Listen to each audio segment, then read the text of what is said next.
ఈ యొక్క కామెంట్ చేశాడు అనేది స్పష్టం కాబోతుంది. ఎందుకంటే ఈరోజు సుప్రీంకోర్టు ఈ కేసు తీసుకునేంత వరకు, ఆ డేట్ అనౌన్స్ చేసేంత వరకు సిట్ వేయనే లేదు.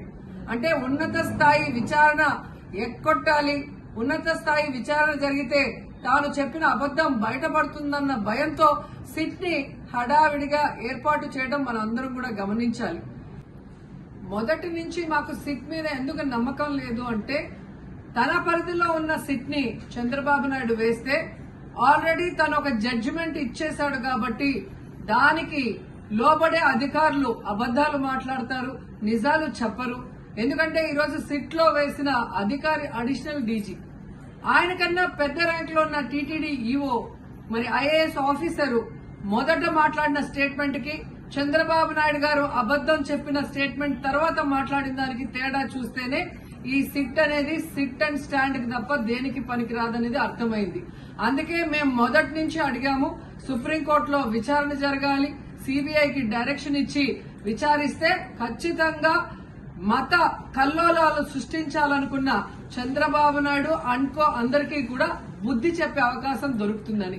సో ఈ రోజు విచారణ స్టార్ట్ అయింది. దీన్ని సిబిఐకి అప్పచెప్పి సిట్టింగ్ జడ్జి పర్యవేక్షణలో మరి విచారణ జరిగితే ఖచ్చితంగా హిందువుల మనోభిప్రాయాల్ని గౌరవించిన వాళ్ళం అవుతాం, పునరుద్ధరించిన వాళ్ళం అవుతాం. లేకపోతే చంద్రబాబు నాయుడు వేసిన ఈ నింద పవిత్రమైన లడ్డూని తినాలా వద్దా, దీంట్లో కలిసిందా లేదా అన్న అనుమానంతోనే భక్తులందరూ కూడా ఈరోజు లడ్డూ తినకుండా వెళ్లిపోతుంటే ఒక తిరుపతి అమ్మాయిగా చాలా బాధేస్తుంది. ఈ రోజే అలగర్ కోయిల్ మదురై దగ్గర మరి దక్షిణ తిరుమల చాలా పవిత్రమైన టెంపుల్. ఇక్కడ భగవంతుడిని కోరుకున్నాను, ఖచ్చితంగా సుప్రీంకోర్టు ఇన్వాల్వ్ అయి ఈ కేసుని విచారించాలి. తప్పు చేసిన వాళ్ళని, అలాగే అంటే తప్పుడు స్టేట్మెంట్ ఇచ్చిన వాళ్ళందరూ ఎంత పెద్ద పొజిషన్ లో ఉన్నా కూడా వాళ్ళని శిక్షించాలి అని భగవంతుడిని కోరుకున్నాను, సుప్రీంకోర్టుని కోరుకుంటున్నాను. నేను రాజమహేంద్రవరం ప్రజల కంటే కూడా నా కుటుంబ సభ్యులకి, ఎందుకంటే ఆ 53 రోజులు మరవలేని విషయం. వాళ్ళు నన్ను ఒక తోబుట్టులాగా, నన్ను కానీ నా కుటుంబాన్ని కానీ చాలా ధైర్యం ఇచ్చి మమ్మల్ని ముందుకు తీసుకెళ్లారు రాజమహేంద్రవరం ప్రజలకి. అట్లానే కాకుండా ఇక్కడికి మేము అడుగు పెట్టినెమ్మటే ఇక్కడ దాతలు అడగకుండా మా కుటుంబానికి ఆశ్రయం ఇచ్చారు. వాళ్ళని నేను ఎప్పుడు మర్చిపోలేని విషయం.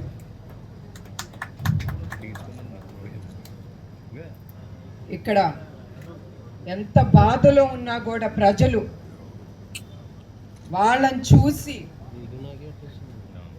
నాకు ధైర్యం వచ్చి, మేము కానీ మా కుటుంబ సభ్యులు కానీ, ఎందుకంటే ఆ సమయంలో నేను నా కోడలే ఉన్నాం ఇక్కడ.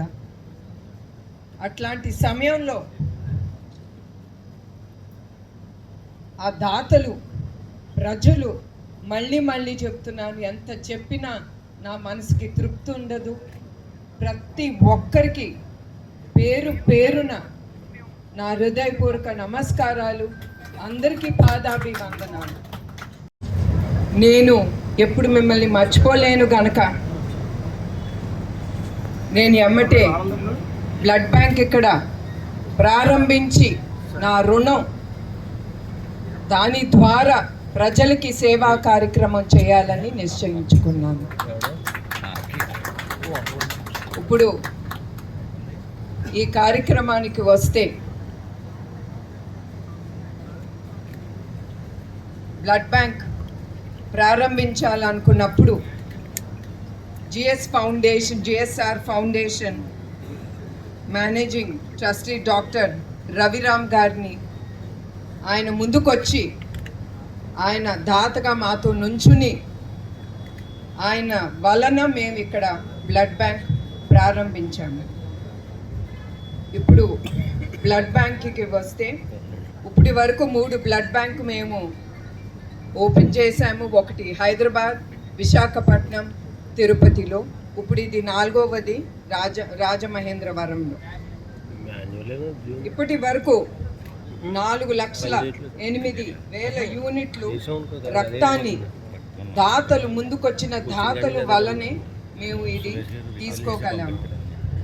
ఆ యూనిట్లో 8.1 లక్ష మందికి నిరుపేదలకు మరియు థాలసీమియాతో బాధపడుతున్న పిల్లలకి మరియు ప్రభుత్వ ఆసుపత్రులకు ఉచితంగా రక్తాన్ని ఇవ్వగలుగుతున్నాము. ఇందులో ఎడ్యుకేషన్ ఎంకరేజ్ చేయడానికి గండిపేటలో జూనియర్ మరియు ఉమెన్స్ డిగ్రీ కాలేజ్ అక్కడ ప్రారంభించాము. అక్కడ 1,246 మంది విద్యార్థులకు విద్యను అందిస్తున్నాము. అట్లానే 1,938 అనాథ విద్యార్థులకు ఉచితంగా విద్యను అందిస్తూ ఉచితమైన వసతి అందిస్తున్నాము. అట్లానే దీని ద్వారా ఈ స్కూలు కాలేజ్ ద్వారా వచ్చే ప్రాఫిట్స్ తిరిగి మేము చల్లపల్లి స్కూల్లో ప్రతి సంవత్సరం 388 పేద విద్యార్థులకు ఉచిత విద్య మరియు ఉచిత వసతి అందిస్తున్నాము. అట్లానే గర్ల్స్ ఎడ్యుకేషన్ ప్రోత్సహించడానికి 275 మంది విద్యార్థులకు స్కాలర్షిప్ కింద 2 కోట్లు ఇప్పటి వరకు ఇచ్చాము. కడప, నెల్లూరు, తిరుపతి వరదలో చిక్కుకున్న 48 కుటుంబాలకు ₹1,00,000 చప్పున ఆర్థిక సహాయం అందించింది మీ ట్రస్ట్. నెల్లూరు ఫ్లడ్స్ అప్పుడు గృహాలు కోల్పోయిన 175 కుటుంబాలకు 5,000 చప్పున వాళ్ళ గృహాలు రిపేర్ చేయించుకోవటానికి అందజేసింది ఎన్టీఆర్ ట్రస్ట్. గోదావరి ఫ్లడ్స్లో చిక్కుకున్న 10,000 కుటుంబాలకు ఆహారం, పాలు, బ్రెడ్ మరియు మందులు కూడా అందించగలిగింది మీ ట్రస్ట్ కోసం. అట్లానే ఇందులో సహకరించిన దాతలకి, శ్రేయోభిలాషులకి, మా ఎన్టీఆర్ ట్రస్ట్ సిబ్బందికి, వాలంటీర్స్కి, మీడియాకి, మద్దతుదారులకు నా హృదయపూర్వక నమస్కారాలు, ధన్యవాదాలు. నమస్కారం.